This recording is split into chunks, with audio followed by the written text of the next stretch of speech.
करेला आज जो साड़ी रुआ पहले बानी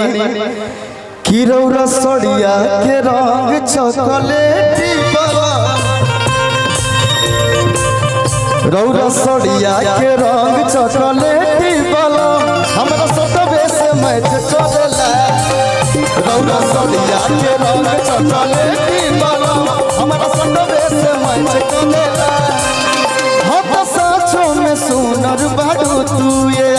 बड़ी धन भगवानी भइलु कन्या हमार हम साचो में सुनर बाडू तू ये बड़ी धन भगवानी भइलु कन्या हमार हंसी तो होई दिलवा में कैच करला। लेकिन मैंने सुना है अनुपमा जी आप डांस भी बड़ा बढ़िया करती हैं। जितना लोग सामने बैठल बा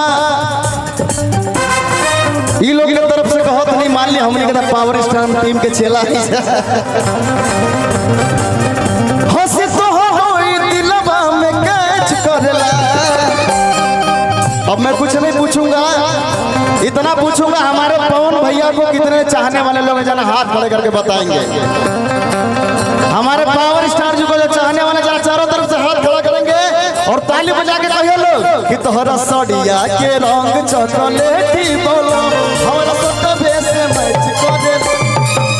हमरा सड़िया के रंग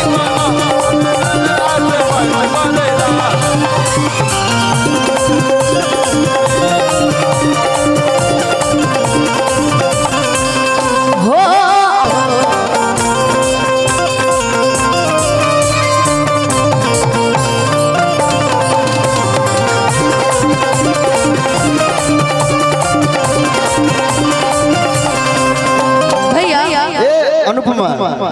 ये अनुपमा हाँ बोलो। लेकिन मैं कहता हूँ भैया कोडवा भैया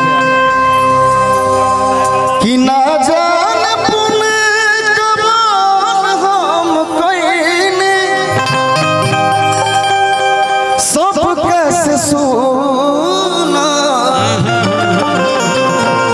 सजन हम पइने लइकवा कहता कि धन लक्ष्मनिया बाड़ू आबास के कोइनिया बाड़ू शहकत घर हमार सुन रे गुरनिया बाड़ू होय अखिया से अखिया होय मैसेज करेला अखिया से अखिया मैसेज करेला तहरा सड़िया के रंग चॉकलेटी वाला हमरा सटबे से मैच करेला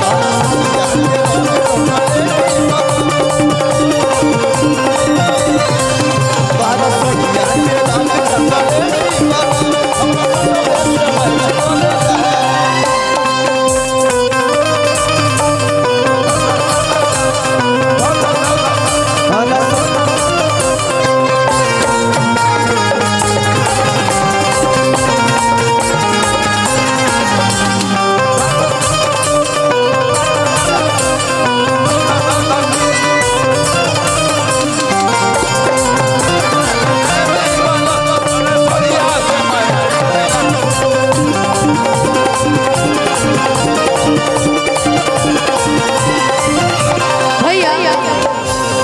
लगा दीजिए शार्प लगा दीजिए